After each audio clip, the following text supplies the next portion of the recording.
Alright, Guardians Supreme, this is our weekly Nightfall solo players walkthrough guide. We do this every single Tuesday with all three classes, Warlock, Hunter, and Titan. This is going to be our Hunter variant, so if you need a Titan or Warlock guide, look in the description box below, and I will have those ready when they are available. This week's Nightfall is Wretched Eye Strike, I think it's called. The new one that came with Rise of Iron.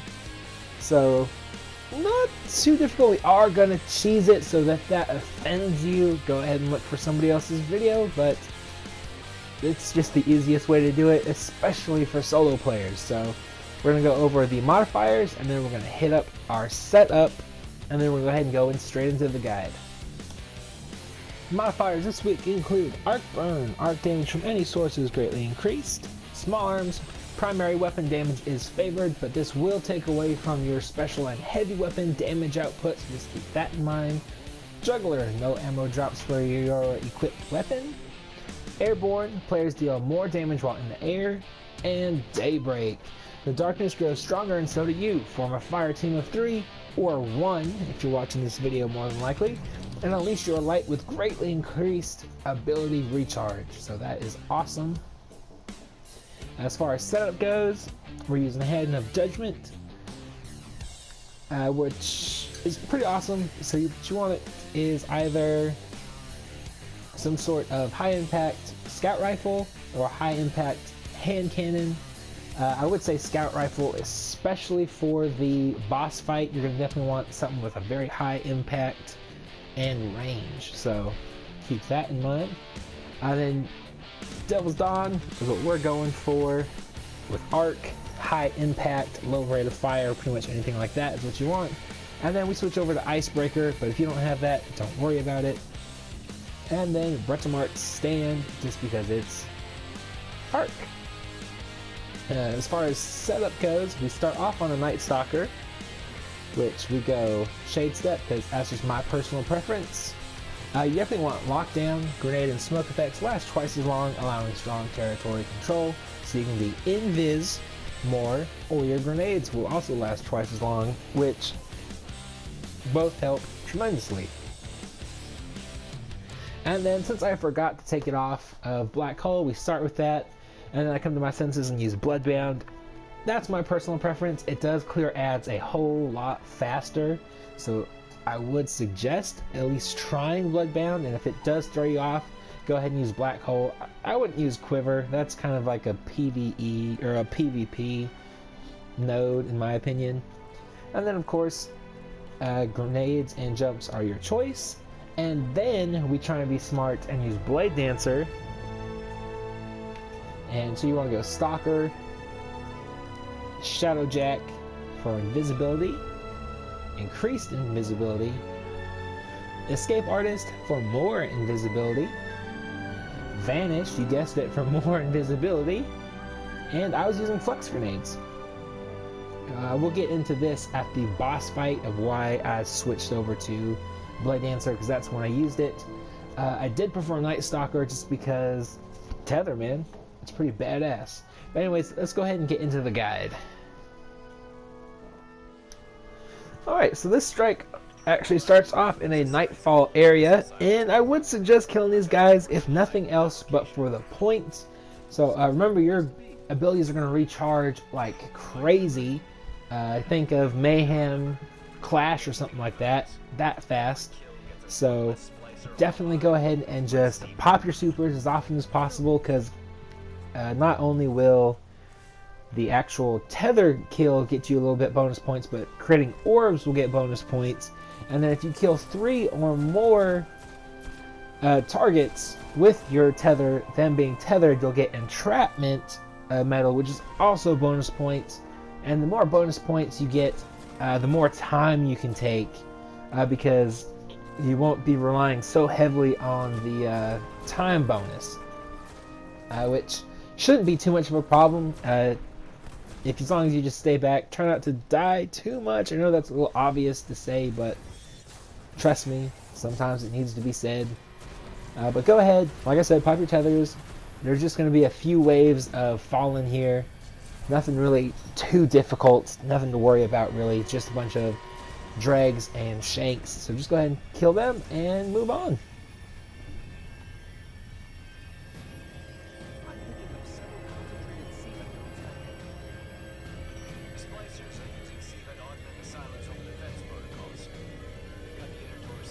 Alright, so this area, I'm not gonna lie, can be a little tricky. What I like to do is take out that servitor first, like very first. Go ahead and take that out.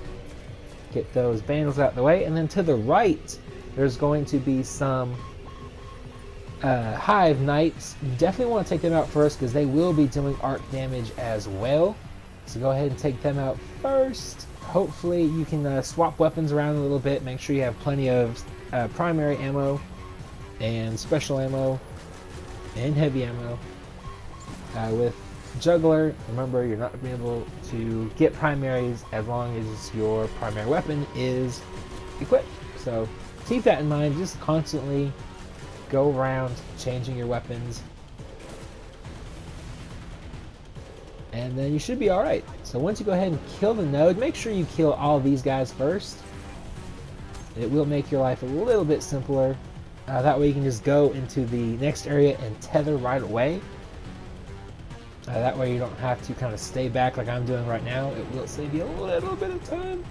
But if you do want to stay back, it's not a big deal. It's just make sure you do kill everything on the opposite end, so nothing's sneaking up behind you. And then on the left side, there are going to be a few invis vandals. Don't let those guys trick you. And you can see they're not hard at all with a arc sniper. Especially since Devil's Dawn also does bonus damage to Fallen. I'm not sure how that compares to, say, Ex Machina if you have that.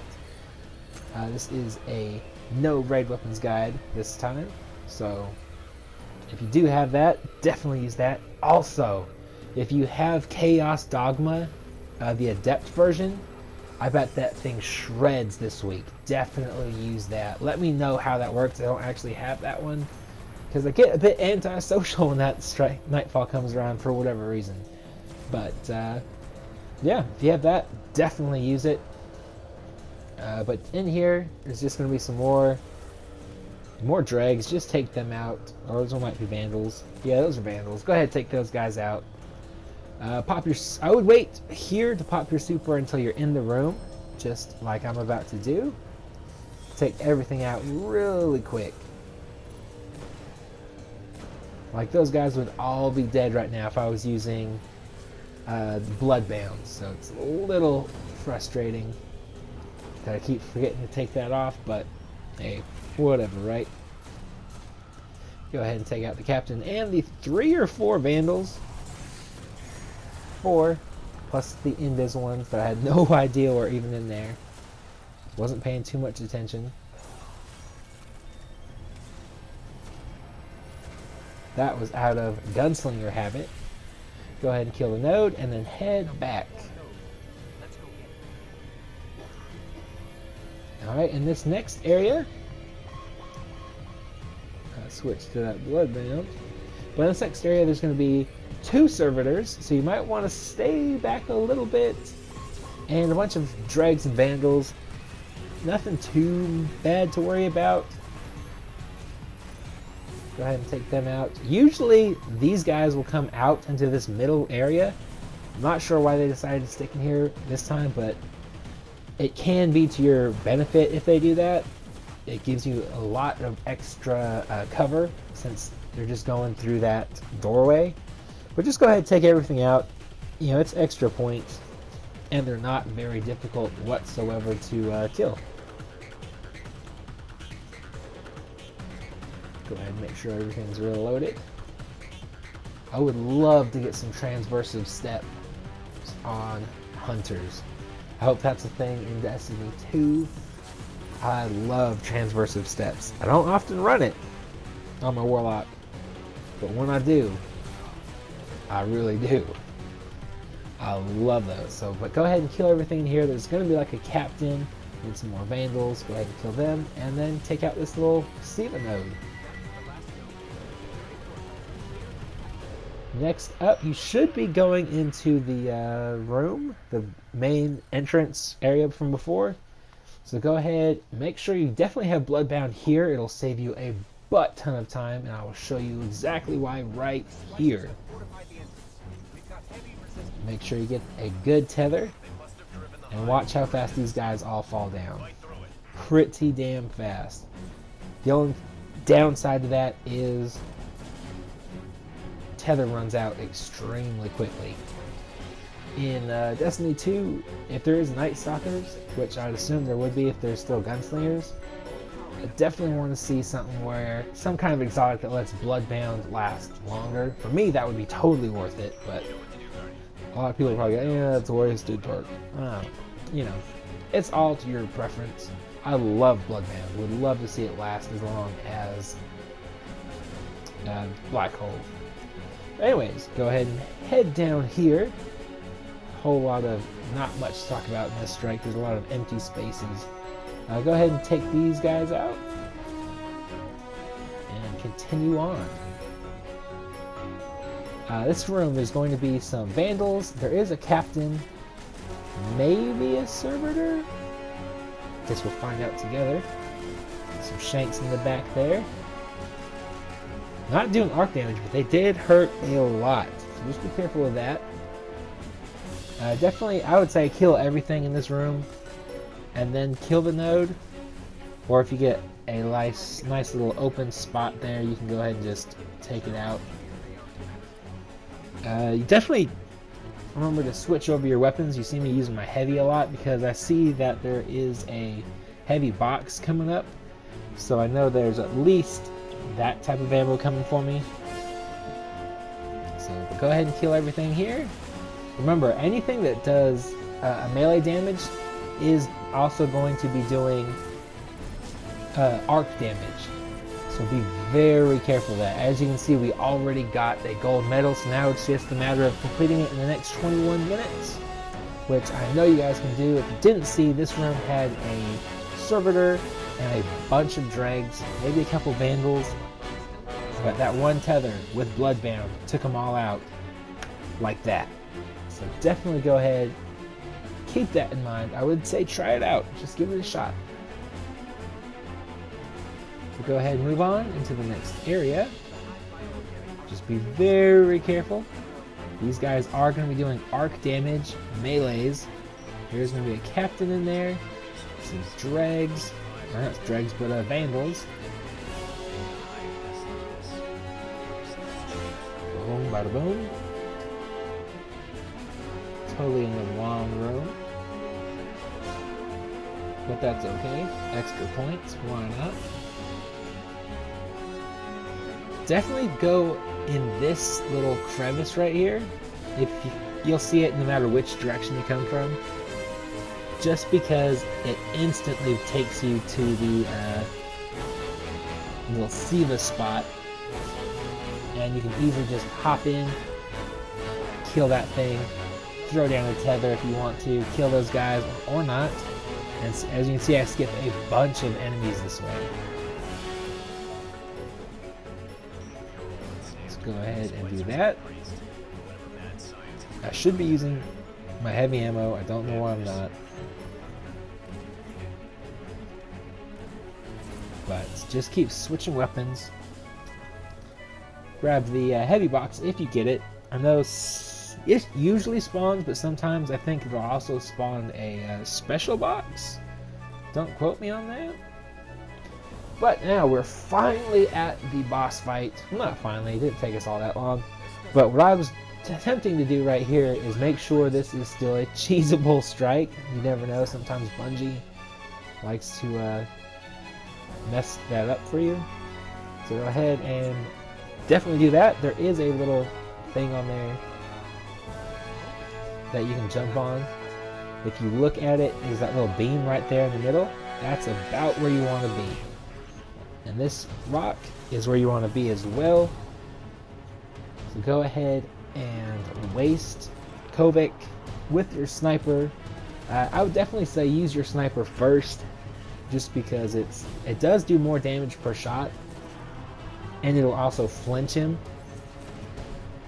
And that's pretty much what you want to do right now. You can hide behind this rock. That's why it's a bit of a cheese. I do fall down once or twice. So be very careful. Like right here, I fall down. Luckily, I was a Night Stalker. I'll go invis and get right back up there.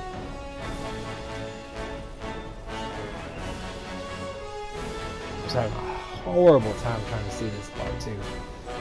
While invis, so just be wary of your footing. You see again. This is when I about forget that it's a Daybreak, so I'm like, oh, I still have my melee. So do your best. You don't want to go too far to the left. You just want to crouch about right here and then stand up, take some pot shots at him until he teleports, and then you'll get a pretty clear shot at him from across the way. You just have to wait that little bit for him to get there.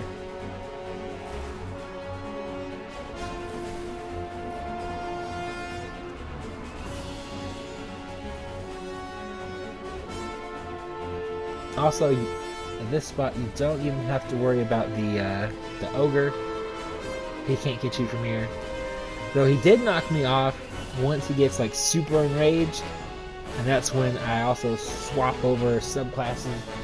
The reason I swapped subclasses is because I thought flux grenades, that's going to be a really quick and easy way to kill him, and it does arc damage. And then I end up falling off like 2 or 3 times, but luckily, with all the invis perks on that, we were able to get right back up. But this is pretty much it. There's also going to be a section where the shanks that do arc damage fall from the ceiling. Make sure you kill any shank you see. Those things will melt you, and they'll get up into certain angles where some of them can shoot you. Not all of them, but some. And as you can see, you can get what's his name? Kovic from right through there, which is very nice. You do a lot of damage really fast. I can only imagine what Chaos Dogma Adept can do to this guy. Like, I might have to look some clips up of that, but anyways, I'm gonna let this play out. It's not gonna be too much longer that we beat him. Stay till the end if you want to see some rewards. There's the shanks I was talking about. If you found this video at all helpful, hit the like button. It'll help my channel. Subscribe if you're new to the channel, because like I said earlier, all 3 classes. We also do a Challenge of Elders guide. I was looking at the modifiers this week. I'm gonna do a guide. If you don't need it, I would say skip it, because it's super kills with trickle. That's back-to-back times Bungie has done that, which is more than a little annoying. If you don't know, trickle slows your abilities regen way down. So hopefully I can get that done pretty reasonably. But yeah, other than that, guys, that's going to be in the description box below. Rate, comment, subscribe, share, all that good stuff, and I'll talk to you later.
back for them when you're ready. Let's get you home.